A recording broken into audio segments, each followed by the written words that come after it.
Welcome to TG24 TV. నేను సుమలత. మేడ్చల్ జిల్లా కుత్బుల్లాపూర్ నియోజకవర్గంలోని న్యూ షాపూర్ నగర్, సూరారం ప్రాంతాల్లో తాగునీటి సమస్య తీవ్ర రూపం దాల్చింది. ముఖ్యంగా సూరారం డివిజన్ లో మంచినీటి సరఫరా పూర్తిగా నిలిచిపోవడంతో స్థానిక ప్రజలు తీవ్ర ఇబ్బందులు ఎదుర్కొంటున్నారు. సమస్యను వెంటనే పరిష్కరించాలని మాజీ కార్పొరేటర్లు, బీఆర్ఎస్ నాయకులు డిమాండ్ చేస్తున్నారు. సూరారం డివిజన్ లో తాగునీటి కోసం ప్రజలు నానా అవస్థలు పడుతున్నారు. రోజుల తరబడి మంచినీరు అందకపోవడంతో మహిళలు, వృద్ధులు బిందెలతో రోడ్లపైకి వచ్చి తమ నిరసనను వ్యక్తం చేస్తున్నారు. కనీస అవసరమైన తాగునీటి కోసం గంటల తరబడి వేచి చూడాల్సిన పరిస్థితి నెలకొంది. ఈ సమస్యపై స్పందించిన మాజీ కార్పొరేటర్లు, మంత్రి సత్యనారాయణ, డివిజన్ బీఆర్ఎస్ పార్టీ అధ్యక్షుడు పుప్పాల భాస్కర్ జలమండలి అధికారుల నిర్లక్ష్య వైఖరిపై తీవ్ర ఆగ్రహం వ్యక్తం చేశారు. ప్రజలకు అత్యవసరమైన తాగునీటిని అందించడంలో అధికారులు పూర్తిగా విఫలమయ్యారని విమర్శించారు. ఈ కార్యక్రమంలో డివిజన్ బీఆర్ఎస్ పార్టీ ప్రధాన కార్యదర్శి సిద్దిక్, మధుమోహన్, శ్రీనివాస్ రెడ్డి, ఆమిర్ ఖాన్, సాజిద్, హేమలత రెడ్డి, ముకుందారావు, సత్యనారాయణ, రవికుమార్, లక్ష్మణ్, ప్రశాంత్, శ్రీనివాస్, రాజు, శివ, స్థానిక కాలనీ ప్రజలు పెద్ద ఎత్తున పాల్గొన్నారు.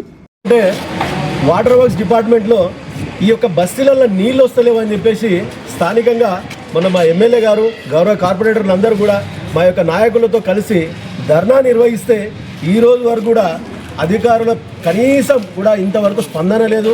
అదేదో చెవుల శంఖ ముదినట్టు జరిగిన పరిస్థితి మాది.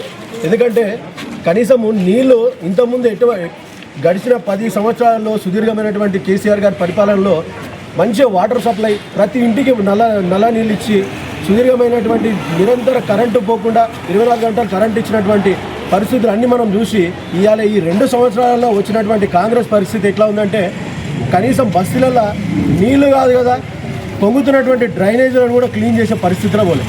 ఎందుకంటే డైరెక్ట్గా అధికారులు ఎవరి దగ్గర పోయినా కూడా అధికారులు కనీసం ఈరోజు ఫోన్ రెస్పాన్స్ అయ్యే పరిస్థితిలో లేరు. ఫోన్లు కూడా రెస్పాన్స్ అవుతున్నారు. కాబట్టి మేము అధికారుల దగ్గర పోతే వాళ్ళు డైరెక్ట్గా చెప్తా ఉన్నారు, సార్ మాకున్న ముఖ్యమంత్రి చెప్తా ఉన్నాడు మా దగ్గర నిధులు లేవని, మేమే ఆడికి తీసుకురావాలి, మా జేబులోకి పెట్టి చేయాలని చెప్పేసి మమ్మల్ని క్వశ్చన్ ఇస్తూ ఉన్నారు. అంటే ఈరోజు పరిస్థితి అట్లా ఉన్నది. మరి ఈ యొక్క రాజకీయ కక్షణ ఏందో అర్థమవుతలేదు. 3 సార్లు మా ఎమ్మెల్యే గారు అత్యధిక మెజారిటీతో ఇక్కడ గెలిచారు కాబట్టి ఇక్కడ నిధులు మళ్ళీ ఇస్తుర్రా, ఇక్కడ మరి మేము కడుతున్నటువంటి కుత్బుల్లాపూర్లో వచ్చినటువంటి ట్యాక్స్ కానివ్వండి, వాటర్ వర్క్స్కి వచ్చినటువంటి అత్యధిక ట్యాక్స్ మరి ఇక్కడ రాదు. మరి ఇంత ట్యాక్స్ని తీసుకుపోయి నువ్వు 4 సిటీల్లో ఎక్కడ పోయి అక్కడ డెవలప్మెంట్ చేసుకుంటా అని చెప్పేసి ఇక్కడ మాకేమో ఎండబెడతా వాడ తీసుకుపోయి మా నిధులతో వేరే దగ్గర చేస్తా అంటే స్థానికంగా ఏ నాయకుడు కాదు, ఏ కార్యకర్త, ప్రజలు కూడా ఊరుకునే పక్షాన లేరు. ఇవాళ మేము ప్రజల పక్షాన ఏ బస్తీకి పోయినా కూడా నీళ్లు కాదు, అసలు కనీసము మోరీలు కూడా తీసే పరిస్థితి లేదని చెప్పేసి ప్రజలు చెప్తా ఉంటే అంటే స్థానికంగా తిరగలేని పరిస్థితి. 10 సంవత్సరాలలో ఏ రోజు కూడా ఒక ఫోన్ కాల్ వచ్చిందంటే 15 నిమిషాల పని చేయించినటువంటి రోజులు ఉండే. మరి మా గౌరవ కార్పొరేటర్లు గారు మరి ఇక్కడ స్థానిక సమస్యల మీద ప్రతిరోజు నిరంతరం ఏ ఒక్క సమస్య రాకుండా చెప్పేసి అనుక్షణం ఎంబడి పని చేయించినటువంటి ఘనత ఉండే. మరి ఇవాళ పరిస్థితి ఏంటంటే మోరీలు తీస్తలేరు అంటే కూడా వాళ్ళు ఫోన్ చేస్తే కూడా ఫోన్ ఎత్తలేని పరిస్థితి. అంటే కావాలని రాజకీయ కక్ష సాధింపులు చర్యలు జరుగుతూ ఉన్నాయి. మరి రాబోయే రోజుల్లో ఇటువంటిదే కంటిన్యూ అయితే మాత్రం మేము బీఆర్ఎస్ పార్టీ వారు ఖచ్చితంగా మీరు ఇచ్చినటువంటి హామీలు పూర్తయ్యే వరకు మీ వెంట రోజు పడుతూనే ఉంటాం. ప్రతి ఒక్క సమస్య పైన మేము వెంటాడుతూనే ఉంటాము. మీరు ఇచ్చినటువంటి 420 హామీలు ఉన్నాయి. ఆ 840 రోజుల దగ్గరకు వచ్చినాం. అయినా కూడా ఈ రోజు వరకు దాని మీద సోయలేదు. మీకు కనీసం ఈ యొక్క వాటర్ బోర్డు కాదు, సీవరేజ్ బోర్డుకు కూడా డబ్బులు ఇవ్వలేని పరిస్థితి ఉన్నది. దీనికి ఖచ్చితంగా ఇమ్మీడియట్గా ముఖ్యమంత్రి గారు చొరవ తీసుకొని స్థానిక సమస్యలపై పోరాడకపోతే ఖచ్చితంగా మేము వెంబడే ఉండి పోరాడుతూ ఉంటాం. ప్రతి సమస్య పైన మిమ్మల్ని నిలదీస్తూనే ఉంటామని తెలియజేస్తాం. ముందుగా ప్రెస్ మిత్రులకు నమస్కారం. ఈరోజు 129 డివిజన్లో న్యూ షాపూర్ నగర్లో ప్రెస్ మీట్ పెట్టడం జరిగింది. ఎందుకంటే గత కొన్ని రోజులుగా మేము ఇక్కడ వాటర్ సమస్యకు అధికారుల దృష్టికి తీసుకుపోయినప్పుడు ఏ అధికారి కూడా స్పందించట్లేదు, వాటర్ వర్క్స్ అధికారి స్పందించట్లేదు. అందుకని ఇక్కడ ప్రెస్ మీట్ పెట్టడం జరిగింది. గౌరవ డివిజన్ అధ్యక్షులు, ఇక్కడ ఉన్న బస్తీ పెద్దలు, నాయకులు, మా బీఆర్ఎస్ నాయకులు అందరూ కలిసి బస్తీ సమస్యల మీద ఖచ్చితంగా ప్రెస్ మీట్ పెట్టాలి. ఎందుకంటే అధికారులు పట్టించుకోలేరు, జిహెచ్ఎంసీ అధికారులు పట్టించుకోలేరు, వాటర్ వర్క్స్ అధికారులు కూడా పట్టించుకోలేరు. గతంలో కేసీఆర్ గవర్నమెంట్లో 24 అవర్స్ కరెంట్ ఉండేది, వాటర్ కూడా దినం తప్పి దినం వచ్చేది. ప్రతి సమస్యల మీద ఏది ఉన్నా కూడా 1 గంట సేపటి 2 గంటల సేపట్లో పరిష్కరించేవాళ్ళు. ఇప్పుడు 2 సంవత్సరాల సంది ఏ సమస్య ఉన్నా కూడా అధికారుల దృష్టికి పోతే ఏ అధికారి కూడా పట్టించుకోవట్లేదు. మేము ఫోన్లు చేస్తే కనీసం రెస్పాండ్ అయ్యే పరిస్థితుల్లో కూడా లేదు. గౌరవ ఎమ్మెల్యే మొన్న ఒక 15 రోజుల కింద వాటర్ వర్క్స్ దగ్గర జీఎం ఆఫీస్ దగ్గర ధర్నా చేయడం జరిగింది. ఆ ధర్నా చేసిన కాంచెలు ఆయనతో కూడా ఆమె అప్పటిదాకా నన్ను ఫోన్ లేపుతుంది. ఆ ధర్నా చేసినాక ఆయనతో కూడా ఫోన్ లేపట్లేదు. దయచేసి ఇప్పటికన్నా స్పందించి ఈ కాంగ్రెస్ గవర్నమెంట్లు ఏవైతే హామీలు ఇచ్చారో డ్యూటీలు కానీ, తులం బంగారం కానీ, 2500 మహిళలకు 2500 కానీ, 6 గ్యారంటీలు ఏదైతుందో అవన్నీ అమలు పరిచే వరకు మీ వెంటనే కాంగ్రెస్ గవర్నమెంట్ వెంబడే పడతామని హెచ్చరిస్తూ, ఇంకొకసారి అధికారులు స్పందించకపోతే కంపల్సరీ మీ ఆఫీసుల దగ్గర పెద్ద ఎత్తున కొద్దులాపూర్ తరఫున ధర్నా చేస్తామని ఖచ్చితంగా చెప్తున్నాం. ఇప్పుడైనా స్పందించి ప్రజలకు సకాలంలో వాటర్ సప్లై చేయాలని కోరుకుంటున్నాం. ఈరోజు కొద్దులాపూర్ నియోజకవర్గంలోని మన ప్రజల సమస్యలపై మన కార్పొరేటర్ సత్యన్న గారి ఆధ్వర్యంలో, అలాగే డివిజన్ అధ్యక్షుడు కుప్పాల గారి ఆధ్వర్యంలో ఈరోజు న్యూషాపూర్ నగర్లోని ప్రజల సమస్యలపై మెయిన్గా వాటర్ ప్రాబ్లం 4-5 రోజులకు ఒకసారి రాకుంటే ప్రజలు ఏం తాగుతారని చెప్పి మేము ఈ అధికారం నిలదీస్తూ ఉన్నాం. ముఖ్యంగా ఎందుకంటే 10 సంవత్సరాల కింద మనం చూసాం, 12 సంవత్సరాలు అయిపోయిన తెలంగాణ వచ్చినాక 10 సంవత్సరాలు కేసీఆర్ ఆధ్వర్యంలో ఆ రోజు మన తెలంగాణ గవర్నమెంట్ వచ్చినాక ఏ ఒక్కరికి నీళ్ల బాధ రావద్దు, మహిళలకు కరెంటు ప్రాబ్లం ఉండొద్దు అని చెప్పి 24 గంటల కరెంట్ ఇచ్చిన ఘనత, వాటర్ ఇచ్చిన ఘనత మన కేసీఆర్ గారికి దక్కుతూ ఉన్నారు.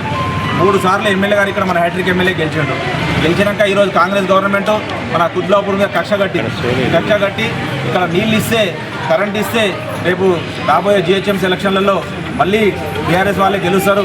మనం వీళ్ళకు వాటర్ తక్కువ, కరెంట్ తక్కువ ఇస్తే రేపు మళ్ళీ ఎలక్షన్ల ముందు మనం అది చేసి మనం మొత్తానికి మళ్ళీ కాంగ్రెస్ అవ్వాలని చూస్తూ ఉంది.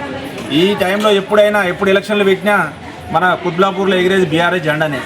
ఇక్కడ ఎంతమంది కార్పొరేటర్లు, మన 16 మంది ఖచ్చితంగా ఈసారి జిహెచ్ఎంసీ ఎలక్షన్లో 16 గెలిచి ముఖ్యమంత్రి చెంపపెట్టిన 24 మన కొద్దులాపూర్ మొత్తానికి 24 డివిజన్లలో 24 గెలిచి ముఖ్యమంత్రి చెంప చెల్లనేటట్టు చేస్తూ ఉంటాం మేము ఈరోజు. ముఖ్యంగా ఎందుకంటే ఏ గవర్నమెంట్ ఉన్నా ప్రజా సమస్యలు తీర్చాలి. ఫస్ట్ సమస్యలు తీర్చకుండా మొన్న ప్రెస్ మీట్లో చెప్తా ఉన్నాడు ఆయన్నే సీఎం గారు, ఏమని నా మాటనే అధికారులు వింటలేరు అంటాడు. మళ్ళీ మా మాట ఎవరు వినాలి? కొద్దులాపూర్లో చెప్తా ఉన్నాం. మొన్నగే డీజీఎం గారికి ఫోన్ చేశాం, నీళ్ళు వస్తలేవు సార్ అంటే, వారం రోజులు అవుతుందంటే ఏమంటాడు ఆయన డీజీఎం గారు, సార్ నీళ్ళు రావట్లేదు, మేము ఏం చేయాలంటున్నాడు. అంతకుముందు మ్యాన్వాల్ పోతే మేము ఒక 1 అవర్లో చేయించేవాళ్ళం. ఇప్పుడు వారం రోజులైనా మ్యాన్వాల్ చేసే దిక్కే లేదు, ఎవడు పట్టించుకుంటలేరు. ఏ పని అడిగినా మా దగ్గర ఫండ్స్ లేవంటారు. అంటే ఫండ్స్ అంటే ఎక్కడ తీసుకెళ్తారు మీరు? ఫ్యూచర్ సిటీ అంటాడు, ఇక్కడ తీసుకెళ్ళి వాళ్ళ బిజినెస్ గురించి, రియల్ ఎస్టేట్ గురించి అన్ని వాడుకుంటూ ఉన్నారు. మనం కట్టే ట్యాక్సులు కానీ, కొద్దులాపూర్లో ఈరోజు ఇండస్ట్రీ ఏరియా ఉంది, ఇళ్ళకు ఉన్నాయి, నువ్వు పని చేయకుండా ట్యాక్సులు కడతా ఉన్నారంటే నువ్వు దానికి గమనించి కొద్దిగా ప్రజలను చూడండి. ఏ గవర్నమెంట్ ఉన్నా ఫస్ట్ ప్రజల కష్టాలు చూడాలి. నువ్వు ఏం చూడకుండా నువ్వు అక్కడ ఉండి అది చేస్తే కాదు. ఇప్పుడు మేము హెచ్చరిస్తూ ఉన్నాం, 2 రోజులలో వాటర్ రాకపోతే ఎమ్మెల్యే గారి దృష్టికి, ఎమ్మెల్సీ గారి దృష్టికి తీసుకెళ్ళి మన ఇక్కడ ఉన్నటువంటి కార్పొరేటర్లు కానీ, డివిజన్ అధ్యక్షులు కానీ మేమందరం కలిసి వారం రోజుల మళ్ళీ జీఎం దగ్గర పెద్ద ఎత్తున ధర్నా చేస్తామని చెప్పి హెచ్చరిస్తూ ఉన్నాం. న్యూషాపూర్లో వాటర్ అంటే చాలా ప్రాబ్లం అయిపోతుంది. అప్పుడైతే మంచిగా కేసీఆర్ ఉన్నప్పుడైతే రోజు 2 రోజులకు ఒకసారి ఇచ్చినా కూడా ఎక్కువ గంట ఇచ్చేది, మంచి ఫుల్ ఉండేది. నీళ్ళు అనేది ఒకరోజు ట్యాంకర్ దగ్గర కాదు, వాళ్ళ ఆఫీస్ దగ్గర కూడా వెళ్ళలేదు. ఇప్పుడు ఏమవుతుందంటే రోజు 2 రోజులు, ఒక రోజుకు తప్పి ఒక రోజు ఇస్తున్నాడు కాబట్టి ఆయన 40 నిమిషాలు అంటున్నాడు, 40 నిమిషాలు అయితే ఇవ్వట్లేదు, 30 నిమిషాలు ఇస్తున్నాడు. 4 ఫ్యామిలీలు ఉన్నప్పుడు ఆయన 4 ఫ్యామిలీలో 5-5 నిమిషాలు పట్టుకున్నా కూడా రోజు బిందెలు తీసుకొని కొట్టుకోవాల్సి వస్తుంది. అది వారానికి ఇచ్చినా ఒక వారం రోజులను కొట్టుకుంటుంటాం, కానీ ఇప్పుడైతే ఒకనాడు తప్పించి ఒకనాడు కొట్టుకోవాల్సి వస్తుంది. రోజు అపార్ట్మెంట్లో గొడవలే తప్ప ఇంకోటి ఉండలేదు. వీడు చేసే పనులు ఇట్లుంటున్నాయి. అందుకే మాకు శిరీష మేడం దగ్గర కూడా ఒక రోజు వెళ్ళిన ఆమె కూడా రెస్పాన్స్ అయితే ఇస్తాం మేడం, చేస్తాం మేడం అంటుంది, కానీ ఇంతవరకు రెస్పాన్స్ అవుతుంది.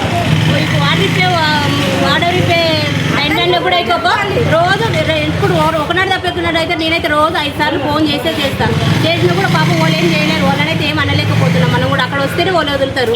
వాళ్ళైనా మేడం వదులుతాం చేస్తామంటారు, కానీ వదలట్లేదు. ఇంతవరకు ఏం లేవు, వాటర్ అయితే లేదు. అదైతే చాలా ప్రాబ్లం అవుతుంది. స్కీమ్లు అంటావా, వాడు చెప్పిన స్కీమ్లు అయితే ఏవి అన్ని బ్రోకర్కి స్కీమ్లో ఇచ్చిండు, బ్రోకర్ పనులే చేస్తున్నాడు. అంతకుమించి ఏ స్కీములు లేవు. కళ్యాణ లక్ష్మి లేదు, పింఛను లేవు, ఏది లేదు. ఇంతవరకు ఇందిరా మిల్లులు అంటుండే అవి ఏం చేసింది అయితే ఇంతవరకు అంతే బ్రోకర్స్. అది కూడా చెప్పడానికి చూడడానికి ఫోటోలు దిగుతా. అది ఏదంటే ఏదో గ్రూప్లో ఉన్న ఆర్పీలో పట్టుకుంటున్నాడు, వాళ్ళతోనే ఏదో చేపిస్తున్నారు, పిచ్చోళ్ళని చేసినట్టు చేసేస్తున్నాడు. కానీ అంతకుమించి అయితే ఇంతవరకు అయితే ఏది ఇందిరా మిల్లు లేదు, ఏది లేదు ఇంతవరకు అయితే. రుణమాఫీలు అంటావా ఊర్లలో అది ఇంకా మరి ఘోరం ఇంకా అది కూడా. హాయ్ అండి, నేను మీ Satyasri. Please do subscribe TG24 TV.